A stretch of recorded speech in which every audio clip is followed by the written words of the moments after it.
Je parle avec tellement de propriétaires d'entreprises de nettoyage qui perdent des dizaines voire des centaines de milliers d'euros chaque mois. Ceci commettant 3 erreurs critiques très courantes que je vais vous expliquer dans cette vidéo et comment les éviter. Si vous commettez l'une d'elles, je vous apprendrai à les corriger, ce qui vous permettra d'avoir une entreprise de nettoyage bien plus rentable et avec un bien meilleur style de vie. Alors allons-y. Hello Cleanpreneur, c'est Nettoyage Business Boost qui aide les entrepreneurs du nettoyage à démarrer et à développer leur entreprise. Je suis vraiment ravi de vous voir ici. Si vous voulez tout savoir sur les ventes, le marketing et la productivité, bienvenue et assurez-vous de vous abonner à la chaîne Nettoyage Business Boost. Erreur numéro 1. Accepter tous les clients. Je sais que cela peut être tentant, surtout pour les nouveaux propriétaires d'entreprises de nettoyage, mais croyez-moi, c'est une mauvaise idée. Vous devez avoir un profil client idéal, c'est-à-dire les caractéristiques qui le définissent. Par exemple, lorsque je nettoyais dans le résidentiel de luxe, mon profil client idéal était celui d'une personne qui travaillait dans un secteur lucratif, comme les comptables, les avocats, les infirmières ou les médecins, ou des entrepreneurs prospères ou des retraités confortables et qui souhaitent des nettoyages réguliers, au moins 2 fois par mois et de préférence 1 fois par semaine. Cela signifie qu'ils ont les moyens de me payer. Quant à la régularité, je pourrais entretenir la maison à long terme. Et cela en fait un client à forte valeur ajoutée à vie. Maintenant que je fais que du nettoyage commercial, voici mon profil idéal.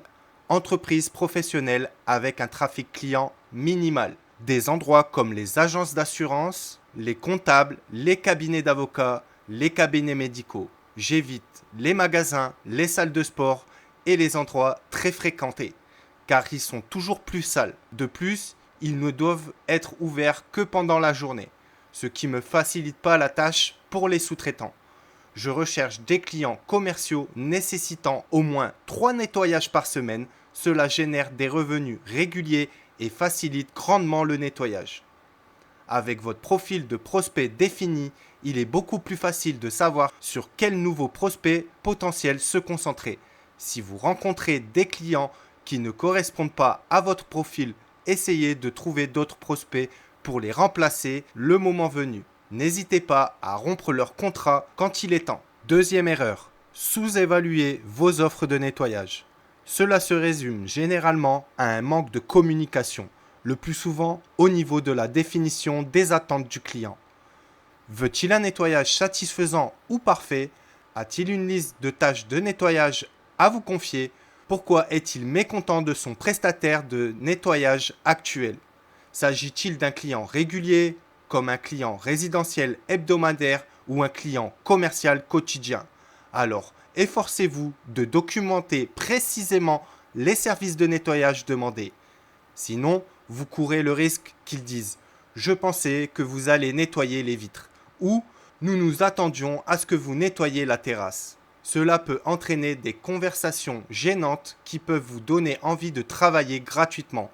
Assurez-vous donc de bien communiquer et de tout documenter. Un autre facteur pouvant mener à une sous-évaluation est le fait de ne pas avoir vu le projet au préalable.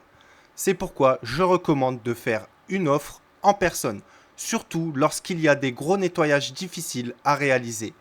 Le jour viendra peut-être où vous pourriez donner des estimations approximatives par téléphone, surtout si vous effectuez beaucoup de nettoyages ponctuels.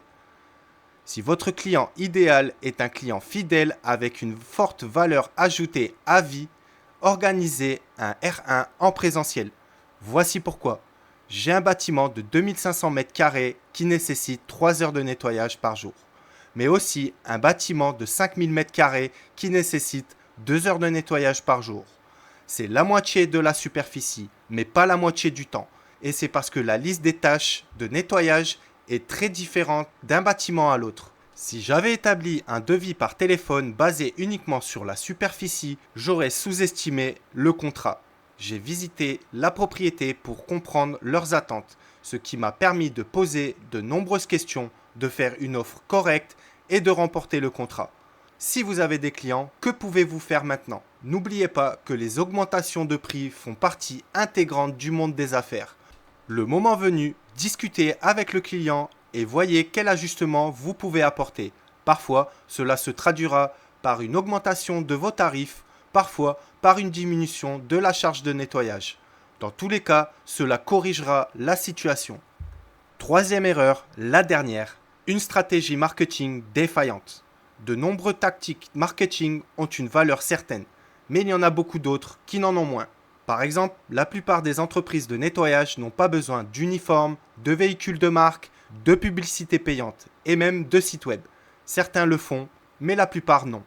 Ce qui oblige les propriétaires d'entreprises de nettoyage à dépenser des sommes considérables inutilement, ce qui se traduit par une baisse de leurs revenus nets. Un autre type de marketing défectueux que je constate est un marketing bâclé, généralement sur les sites web. Quand je consulte le site web de mes concurrents, nous identifions les éléments qui font fuir les clients. Voici les plus courants. L'absence de personnalisation qui permet aux clients de se faire une idée de l'activité de nettoyage.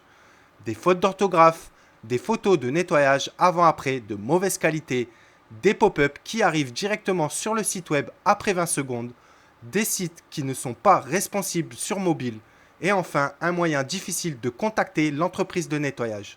Lorsque quelqu'un arrive sur votre site web, il trouve immédiatement des raisons de ne pas vous faire confiance. Alors assurez-vous donc que votre site web et tout votre marketing instaurent une confiance immédiate.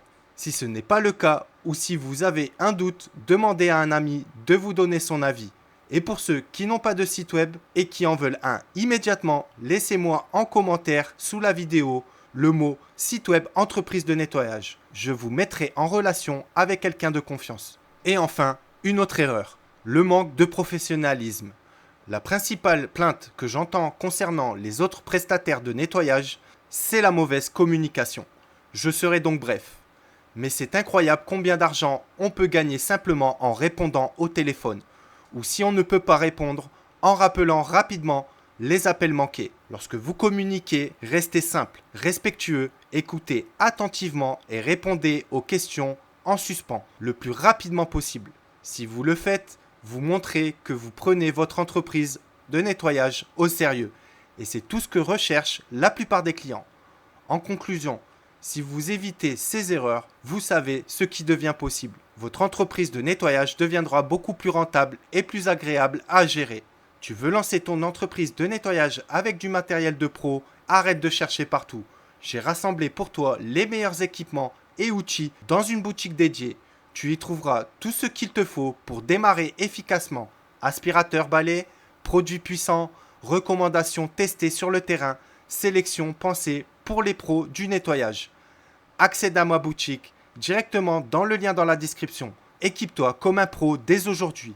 Et pour booster ton entreprise, semaine après semaine, abonne-toi à ma nouvelle newsletter Nettoyage Business Boost.